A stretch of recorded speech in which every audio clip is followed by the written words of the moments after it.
Salut, alors cette semaine j'ai décidé de faire une partie supplémentaire sur le DCX, l'épisode précédent ayant eu un certain succès et n'ayant parlé que des performances purement techniques au niveau bruit, distorsion, etc. Et j'ai eu un certain nombre de retours sur une demande pour vérifier si il se comportait bien en tant que filtre, en tant que correcteur de signaux. Donc là, j'ai décidé de reprendre l'audio précision derrière et de mesurer cette chose dans un contexte de filtrage. Et donc, vu le nombre de possibilités importants disponibles là-dessus, je vais faire juste quelques exemples. Je vais le faire en trois parties. La première sera sur du filtrage pur, où on va comparer d'un côté le même type de filtre avec des pentes différentes, et de l'autre côté la même pente avec différents types de filtres, pour voir si ça se comporte bien de la façon attendue, voir s'il y a des défauts, pas des défauts, quelles seraient les limites, etc. La deuxième partie sera sur tout ce qui est équalisation, donc les deux fonctions principales d'égalisation qui sont le shelving et l'équaliseur paramétrique, voir si ça se comporte bien, si ça fait bien ce qui est prévu, et les petites subtilités au niveau de l'équaliseur paramétrique et du coefficient de qualité sur sa signification. Et la troisième partie, on va s'intéresser à une fonction, alors là, qui est pour le peu quasiment pas documentée, et voire incompréhensible si on ne mesure pas et si on ne regarde pas ce que ça fait, c'est la fameuse fonction de phase. Pour chaque canal, il y a un menu où on peut inverser la phase, inverser le signal, ou rajouter un angle de phase donné sans autre forme d'explication. Et comme pour être interprété de plusieurs manières, il est intéressant de voir un petit peu ce que c'est vraiment que cette notion de phase dans ce menu particulier. Donc on va étudier un peu ça, on va utiliser l'audio précision dans un autre contexte, on va calculer la phase entre un canal et un canal de référence, et voir un peu cette modification, ce qu'elle veut dire exactement et à quoi elle sert. Et donc voilà, on va regarder un peu plus près le DCX pour cet épisode-là, je pense le dernier de la série, parce que bon, après... mais il est intéressant de voir un peu si vraiment, au-delà des caractéristiques purement techniques, où en fait chaque euro est justifié, voir s'il fait vraiment ce qu'il est censé faire en tant que filtre en lui-même. Donc voilà, on va regarder ça de plus près, et puis c'est parti. Donc on va regarder un petit peu quelques courbes de réponse sur des filtres standards. On va essayer d'abord de comparer le filtre Butterworth en différents ordres. On va essayer les 4 ordres disponibles. On va garder la coupure à 1 kHz, juste pour vérifier. Et on va les comparer entre eux, voir si ça correspond à ce qui devrait être au niveau de la théorie. Alors, j'ai déjà mis un premier canal à 6 décibels et le deuxième à 12. Donc on va pouvoir les mesurer. Donc ça, ben voilà, ça donne deux atténuations. J'ai choisi des passes bas dans ce cas-là. Et un niveau de référence à plus 5 décibels U. Voilà, donc premier ordre et deuxième ordre ici. Bon, ça me semble tout à fait normal. Elle se coupe bien à 1 kHz, comme le prévoit la théorie. Alors, on va mettre les deux ordres suivants. Et ce qui va être intéressant, c'est dans les ordres élevés, ce qui va se passer lorsque l'atténuation va être extrêmement élevée. Donc là, jusqu'ici, l'appareil répond jusqu'au bout. Si je m'arrête à 20 kHz, je vais stocker les traces. J'ai passé à un Butterworth du troisième ordre d'un canal et du quatrième ordre de l'autre. Ok. Donc là, on voit tout de suite des choses qui apparaissent. Le troisième ordre, lui, bon, se comporte normalement. Le quatrième ordre, on voit que l'atténuation est tellement élevée que le bruit de fond commence déjà à avoir une influence. Alors je vais faire réapparaître les anciennes traces. Donc voilà les 4 courbes jusqu'ici. On va rajouter le 48 décibels par octave, parce qu'il est disponible. Donc là, je vais rajouter voilà, Butterworth 48 décibels par octave. Alors je vais stocker ça et on repart sur la dernière trace. Et là, effectivement, comme l'atténuation est extrêmement élevée, on voit que jusqu'à 4-5 kHz, en fait, on est dans le bruit de fond et l'appareil ne fournit plus rien. Alors, ici, on est à peu près à moins 85 décibels dans le bruit de fond, sachant qu'on peut monter jusqu'à plus 20 décibels. On a à peu près une plage de 100 décibels de dynamique au niveau des filtres. Donc, le bruit de fond inclut le bruit de fond analogique. Là, je l'attaque en analogique. Et ainsi que les erreurs de calcul, parce que c'est un DSP qui travaille avec des entiers, donc il peut y avoir là-dedans des erreurs de troncature, etc. Donc voici toutes les pentes disponibles au niveau du Butterworth, sachant que ça semble se comporter d'une manière normale.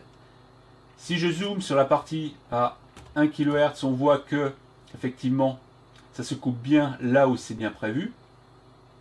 Hein. Voilà, donc comme le niveau à 0 est un petit peu au-dessus de 5 décibels, on est un petit peu au-dessus de 2, c'est-à-dire qu'on est à moins 3 décibels, comme le prévoit la loi d'atténuation de ce filtre. Alors on va comparer d'autres filtres entre eux. On va par exemple comparer Bessel, Linkwitz Riley et Butterworth en 24 décibels, par exemple. On va essayer de voir si ils sont bien comme ils devraient être. Bon, on va enlever les traces stockées. On va nettoyer ça. Je vais passer donc premier canal. Je vais mettre en Butterworth 24. Le deuxième, on va passer en Linkwitz Riley de 24 aussi. Voilà. C'est parti. Donc là, on a des ordres identiques, mais des topologies de filtres différentes. Bon, ces topologies-là sont essentiellement différentes dans la zone de départ de coupure. Après, elles tendent toutes les deux vers l'asymptote standard normal. Hein. Donc ici, on a Butterworth qui est celui qui est le plus plat possible, qui est en vert, et Linkwitz Riley qui est juste en dessous, qui est celui dont le passe haut et le passe bas ont des phases qui varient de la même manière. Elle n'est pas linéaire, mais ils varient de la même manière. Alors je vais rajouter le Bessel là-dedans. On va rajouter ça par exemple sur le canal 2. Bessel 24. Je vais stocker ça. Et je vais relancer pour comparer. Donc là je vais rappeler les anciennes traces. Là je rajoute ici le Bessel en bleu cyan qui est encore en dessous. Le Bessel lui a une phase qui est la moins perturbée possible. Malheureusement on paye le prix avec une atténuation plus faible. Donc si je zoome dans cette zone là, on a dans l'ordre Butterworth qui est le plus plat possible, Linkwitz Riley qui est entre les deux, qui a d'autres caractéristiques, et le Bessel qui atténue le plus doucement. Hein. Donc voilà à peu près les lois qui sont fournies. Alors, elles sont vraiment selon ce que prévoit la théorie. Hein. Donc a priori il n'y a pas de problème. Et le filtre répond jusqu'à la limite du bruit de fond. Donc, a priori, il n'y a pas de problème. Bruit de fond ici à moins 85. Donc, il n'y a pas vraiment d'indice de problème d'algorithme, de problème d'erreur et de bug ou quoi que ce soit. Hein. Ça fait exactement ce qui est prévu. Alors, ce qu'on va faire maintenant, c'est qu'on va regarder un peu plus près toutes les corrections disponibles. Équalisation, shelving et après on regardera un peu tout ce qui est manipulation de la phase et comment ça se comporte sur une mesure et comment si ça correspond bien à ce qu'on pense ou pas, parce que c'est pas toujours très clair dans la doc sur ce que c'est censé faire ou pas. Donc là on va passer sur l'étude des fonctions d'égalisation, equalizer et shelving. Ok. Alors ici on va se retrouver dans un cas de figure auquel il faut faire vraiment attention, c'est que les fonctions d'égalisation ont des possibilités de rajouter du gain sur quelque chose qui existe déjà. Et donc le risque de saturer par un moyen ou par un autre par superposition de gains augmente au fur et à mesure qu'on rajoute des corrections. Alors comme exemple là, j'utilise un shelving, un passe haut, donc la partie haute est augmentée de plus 15 décibels. Donc j'ai mis à fond le DCX et je pars d'un signal, on va dire, à 0 décibels. Voilà, ça c'est le signal que j'utilise à l'entrée 0 dBu. Ce DCX là commence à saturer en sortie à 10 décibels U au niveau de sortie. Donc si je rentre moi à 10 décibels ici, je suis en saturation en sortie. Si je mets aucun gain ni rien du tout. Donc là il faut faire attention que tous les gains cumulés ici ne sortent pas plus de maximum ici à peu près 9 dBu. À 10 je suis déjà saturé. Donc si je commence à 0 dBu et que j'ai mis un shelving à plus 15 dans l'aigu, si je mesure la courbe de réponse, ce qui va se passer, c'est que je vais me retrouver avec une saturation. Alors là, on peut voir que la courbe verte, qui est le shelving, que l'on voit ici, plafonne en dessous de 10, ce qui est à peu près les 9 que je disais tout à l'heure. Voilà ce qui se passe. Donc on voit qu'à partir de 7,5, on a une augmentation de la courbure brutale. Et là, on est sur une zone saturée. Et même au-delà de 10 kHz, on a même une diminution. On a des effets un peu bizarres. En bleu, j'ai mis dans l'autre canal une courbe d'équalisation à moins 15 décibels avec un coefficient de qualité de 5 en même temps pour pouvoir travailler sur les deux. Alors, là, je vais baisser le niveau d'entrée pour éviter la saturation. Je vais passer à moins 10 décibels. Comme ça, ici, si je fais la courbe, ici, je suis, comme j'ai un gain de plus 5 et que j'ai un niveau à moins 10, j'ai effectivement le shelving qui est à plus 5 ici. Comme j'ai un gain de plus 15 et que je suis à moins 10, j'ai bien un shelving à plus 5. Ici, je n'ai pas de saturation. Donc là, le 0, ici, c'est mon moins 10. Donc là, on voit que le shelving est bon. Le shelving, lui, fait ce qui est prévu. Il est pas centré sur 1 kHz, mais l'atténuation est vers 1 kHz. A priori, ça a l'air d'être plutôt quelque chose de l'ordre de moins 3 décibels 1 kHz, quelque chose comme ça. C'est difficile de voir exactement quelle loi ils ont utilisé et qu'est-ce qu'ils considèrent être la fréquence centrale. Il faudra regarder d'un peu plus près ce que ça peut être. Néanmoins, ici, on voit que sur quelque chose qui met du gain, il faut faire extrêmement attention de ne pas cumuler et d'avoir des saturations.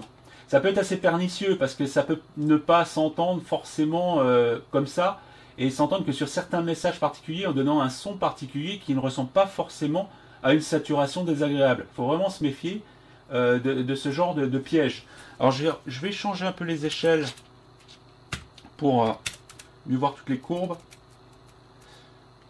Donc, on a vu là le shelving qui se comporte comme on pense qu'il se comporte. Bon, ça correspond à ce qu'il y a sur l'écran du DCX. Hein. Visuellement, c'est du même genre. Hein.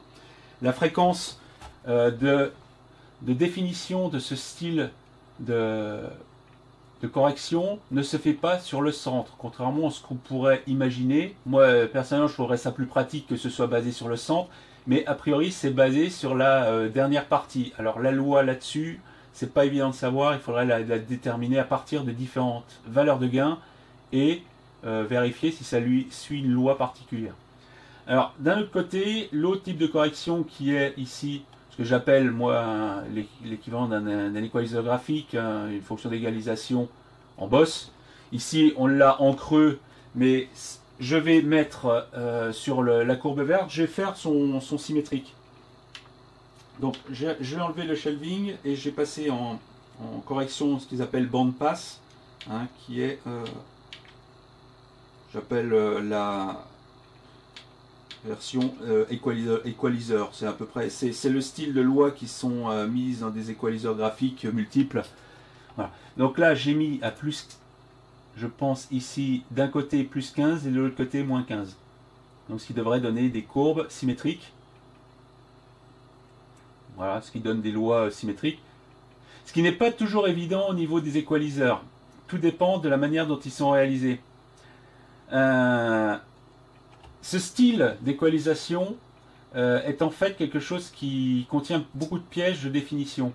On parle d'un coefficient de qualité, mais une courbe, une loi de ce genre-là n'a pas de coefficient de qualité en soi. Le coefficient de qualité, en fait, c'est celui de la fonction passeband qui est utilisé pour générer ça. Et c'est pour ça que si ce coefficient de qualité reste constant pour la fonction passeband qui est utilisée dans le calcul, lorsque c'est mixé avec le signal d'origine avec une variation de gain, en fait, la courbe ne va pas garder sa même largeur. Elle va, quand le gain va diminuer, elle va sembler s'élargir et donner une espèce de coefficient de qualité équivalent qui va devenir de plus en plus petit. Mais en fait, le coefficient de qualité lui reste constant parce qu'il n'est pas pour le résultat final, mais pour la partie passe-bande qui est utilisée dans le calcul. Je reviendrai là-dessus pour montrer que en fait, le coefficient de qualité, c'est un piège quand on utilise ce genre de courbe. Et en fait, ce n'est pas le coefficient de qualité de la courbe tel qu'on le voit là, c'est le coefficient de qualité de la fonction qui sert à faire ce résultat-là. Ce résultat-là qui est en fait un mélange entre un passe-bas et le signal d'origine. C'est un mix de deux.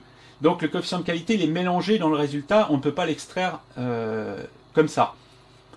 C'est quelque chose qui est un piège, et c'est quelque chose qui montre que en fait, lorsqu'on diminue le gain, par exemple, je prends la courbe du haut, je passe à un gain, par exemple, de moitié, on va passer à un gain de moitié, par exemple 7,5, j'étais à 15, hein, donc si je passe à 7,5, je vais avoir la courbe du haut qui va être raplatie de moitié, mais elle va sembler plus large. Elle va sembler avoir un coefficient de qualité qui va être plus faible.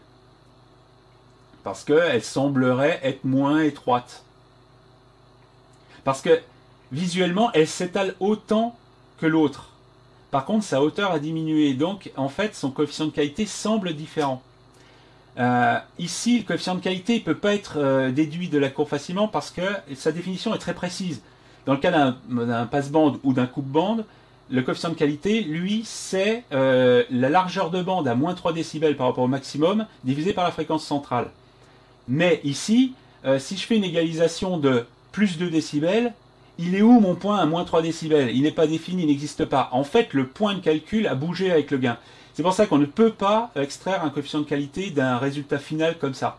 Ce coefficient de qualité, c'est un abus de langage. Ce n'est pas lié à la largeur réelle du résultat final, mais à la largeur réelle de la fonction passe-bande qui a servi à obtenir ce résultat-là, qui n'est qu'une superposition avec le signal d'entrée. C'est pour ça que c'est problématique de manipuler ces choses-là uniquement sur la valeur du coefficient de qualité. Le gain va intervenir là-dedans et va complètement distordre ce qu'on voit du résultat par rapport au coefficient de qualité qui lui reste constant.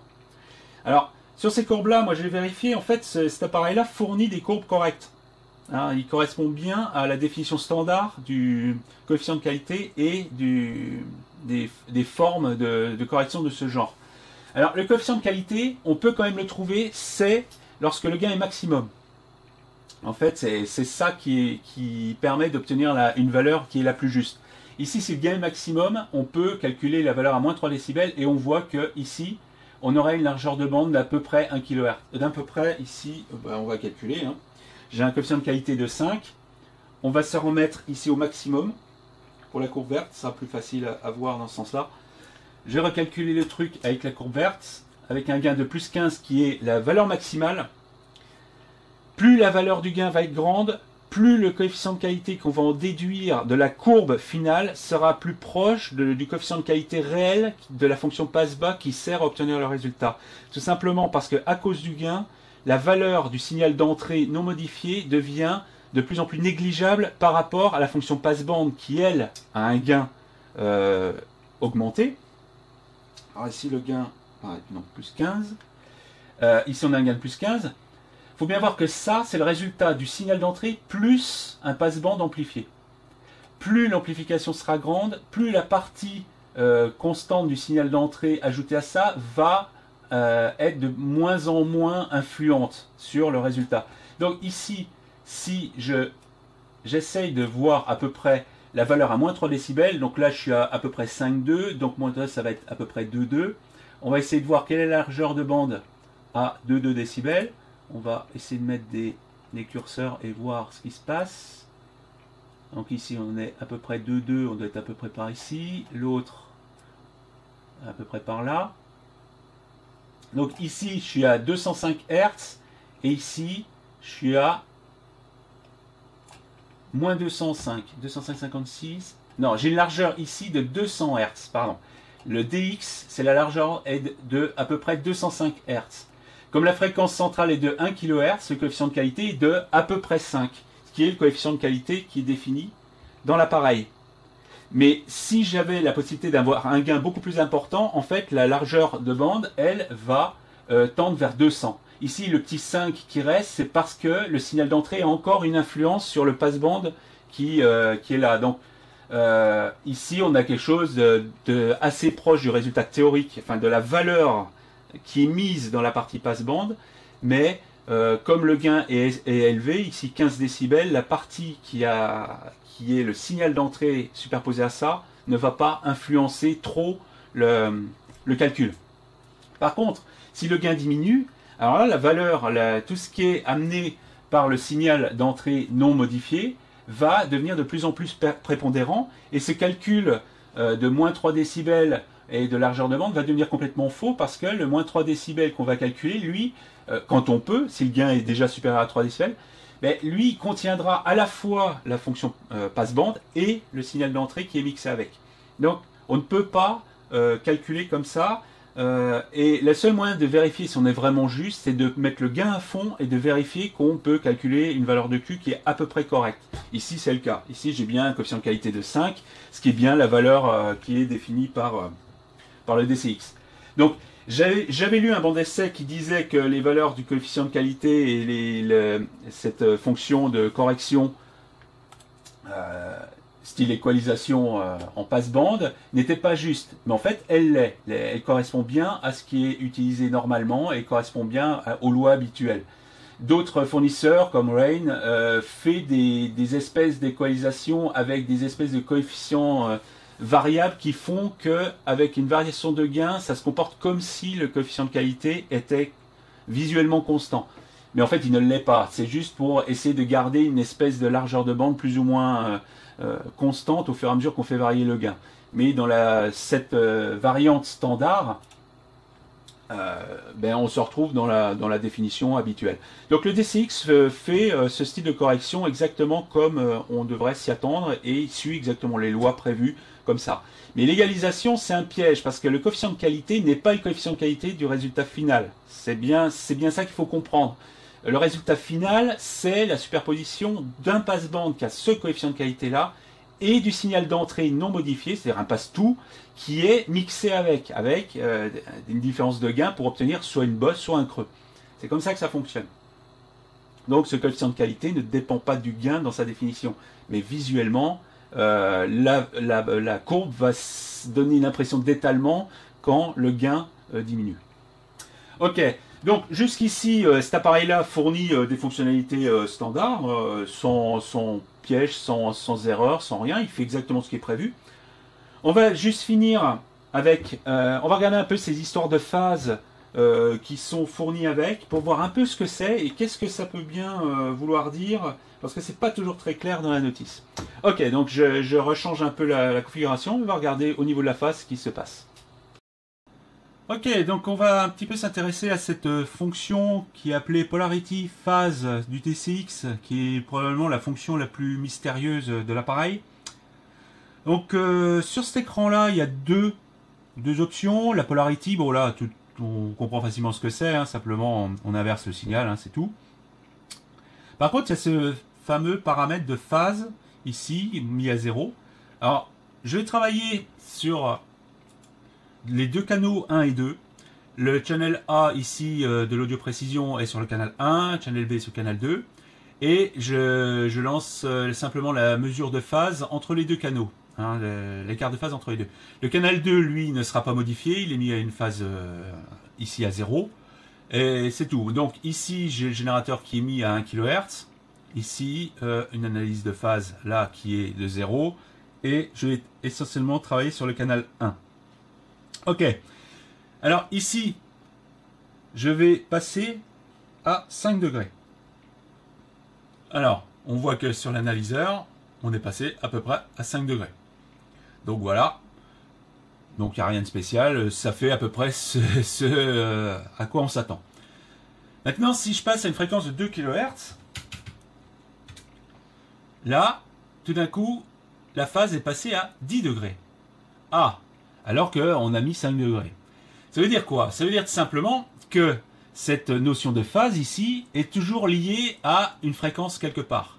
Ce n'est pas on ajoute 5 degrés à toutes les fréquences. Ça nécessiterait des calculs extrêmement lourds et en pratique, ce serait même pas faisable dans le cadre d'un appareil de filtrage temps réel de ce genre. Donc là, il y a forcément quelque part une définition de cette phase relative à une fréquence ou à quelque chose d'équivalent. Alors quand on lit le manuel, cette fonction est balayée entre 2-3 phrases, mais il est dit que ce déphasage est lié à la fréquence de coupure haute du canal sur lequel on règle le truc. Donc ici, si je vais sur le menu du filtre associé au canal 1, je vois qu'effectivement, bon, bien entendu, j'ai deux fréquences, la fréquence basse et la fréquence haute. Et la fréquence haute ici est bien de 1 kHz. Donc, sachant que cette fréquence-là a 1 kHz avec moi un signal qui rentre à 1 kHz, j'obtiens bien mes 5 degrés. Si maintenant je passe une fréquence de 2 kHz, on passe haut, ben, on voit que tout de suite, ben, je retrouve mes 5 degrés. Donc c'est bien cette fréquence-là qui sert de référence à la définition du déphasage de l'écran 5 écrans plus loin sur ce déphasage ici. Alors ça veut dire simplement que c'est une manière de créer une sorte de, de créer un vrai retard pur, mais qui est défini par rapport à une fréquence donnée. Donc ici, il y a une chose qu'il faut remarquer, c'est que là, le filtre n'est pas mis en route. Hein. Ce déphasage-là ne dépend pas du fait qu'il y ait un filtre ou pas. Il est toujours présent quoi qu'il se passe. Et il se sert de cette fréquence pour être défini.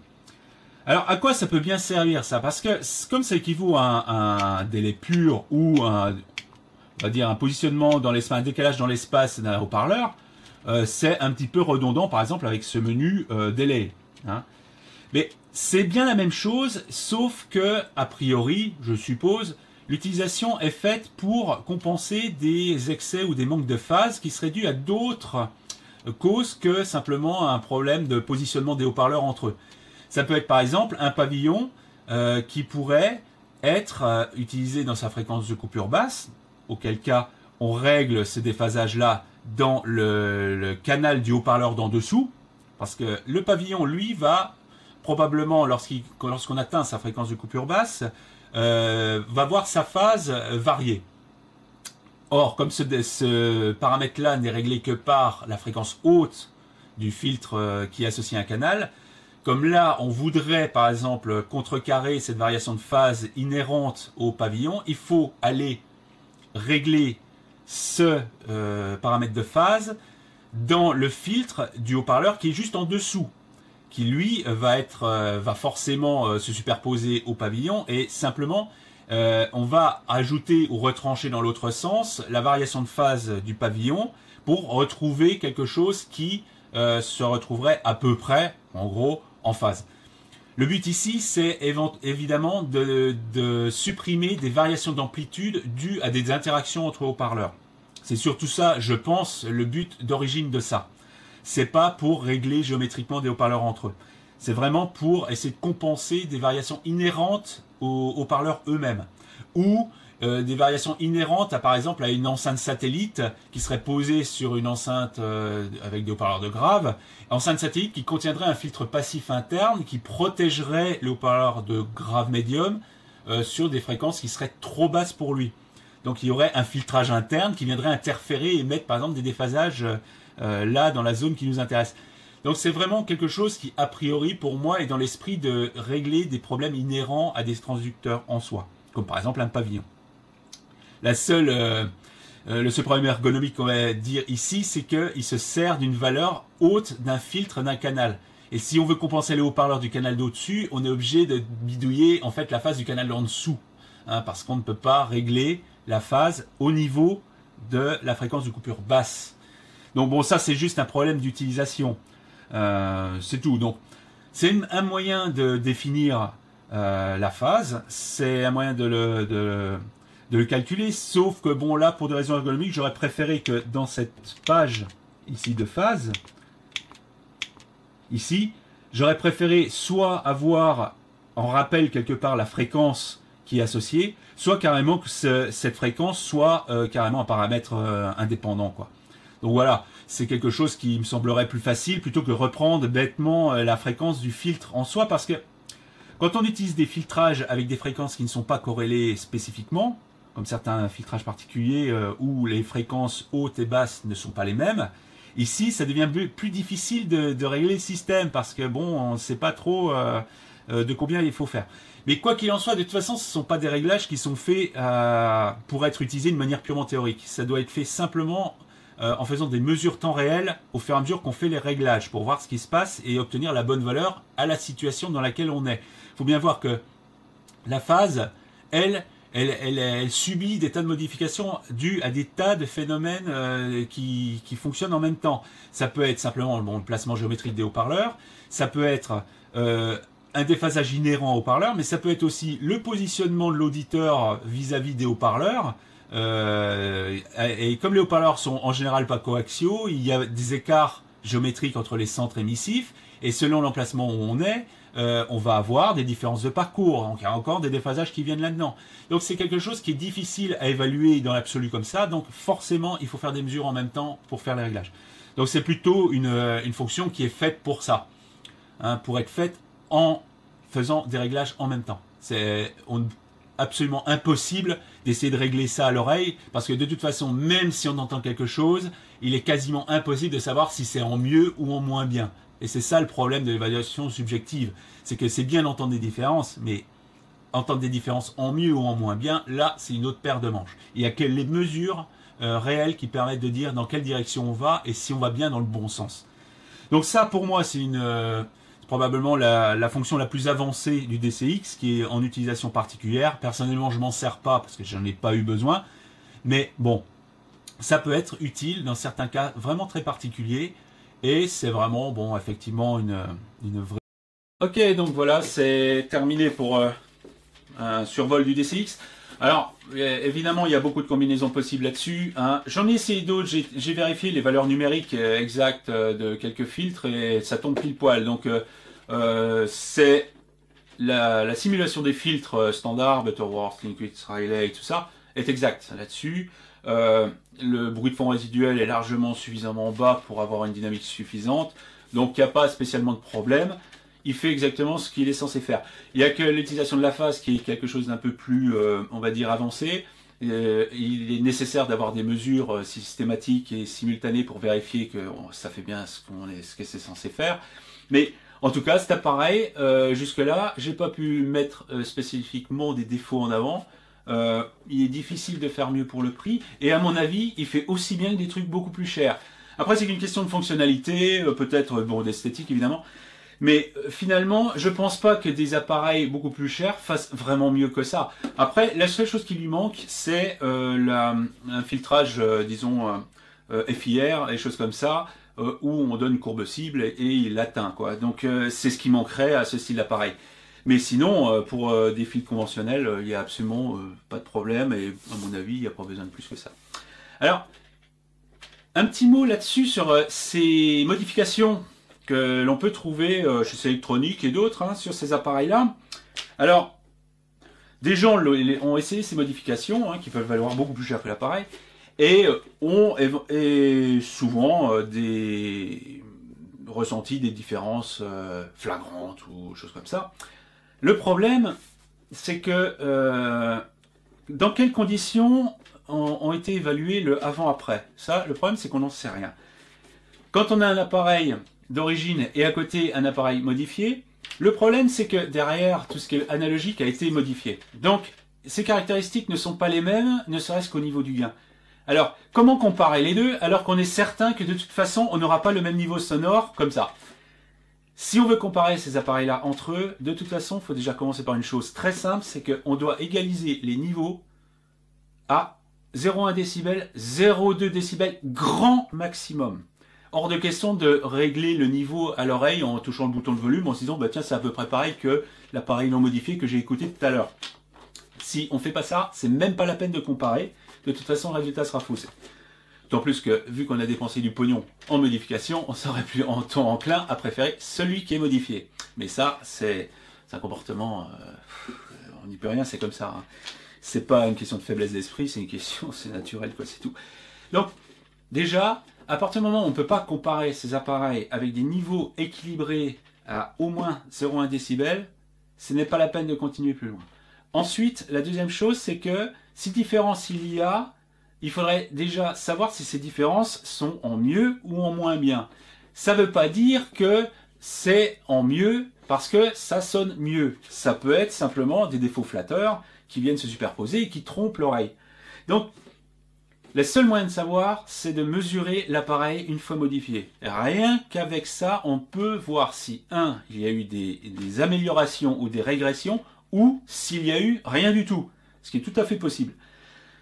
Il peut arriver que ceux qui ont été modifiés avec des transos de sortie juste en sortie de DAC, ce qui est complètement absurde, pour des raisons X ou Y, mais il est possible que le DAC distorde et que ça fournisse un son plus intéressant, disons plus agréable à l'oreille, mais c'est une tromperie, c'est un défaut qui est flatteur. Mais en tout cas, il est hors de question d'affirmer sans avoir ne serait-ce qu'à équilibrer les niveaux et mesurer les différences, d'affirmer que ça sonne mieux ou moins bien simplement à l'oreille. Ça ne marche pas, ça n'existe pas. Savoir si c'est mieux ou moins bien à l'oreille, ce n'est pas possible, parce que le moins bien peut être plus flatteur. Non, c'est rien. Le seul moyen, c'est de mesurer réellement et de faire une comparaison.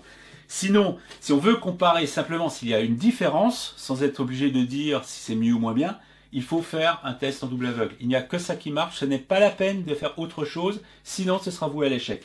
De toute façon, si différence il y a, à quoi ça sert de savoir qu'on a tel appareil ou un autre? À quoi ça sert d'avoir l'étiquette dessus, hein?